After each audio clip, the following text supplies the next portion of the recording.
Aligner providers and dental colleagues. I had 3 dentists come up to me the other day and they said, it feels like you're blaming us for everything and you want us to change. Can't we just find a way in which patients come to us without us having to change anything about ourselves and our lives? Really, really good question. It really made me think. So my response to them is, do you want to remain a tadpole? Or do you want to live your journey and your destiny to become the frog? Because for those people who want to remain tadpoles, their journey is really easy. You stay in the cold water with your mates and you hang out and you just keep doing whatever you're doing. At some point, a fish will come and eat you up, and perhaps that's what your life was meant to be. What the tadpoles understand is that there are some brave tadpoles who really embrace their destiny and they want to become frogs. The first thing they recognize is that the tadpoles that metamorphosize and become frogs quicker than their batch or their cohort are those who have wriggled across to the part of the pond where it's warmer because of the sunlight, because they recognize that metabolic processes are speeded up in the heat.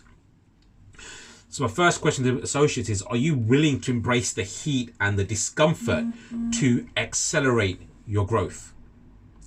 One thing tadpoles are really good at is if they can sense a fish is coming, which means danger, they release chemicals which is secreted into the water, which is an early warning mechanism, which is, do we stay as we are and risk the fish eating us, or do we take steps to metamorphosize and become the frog?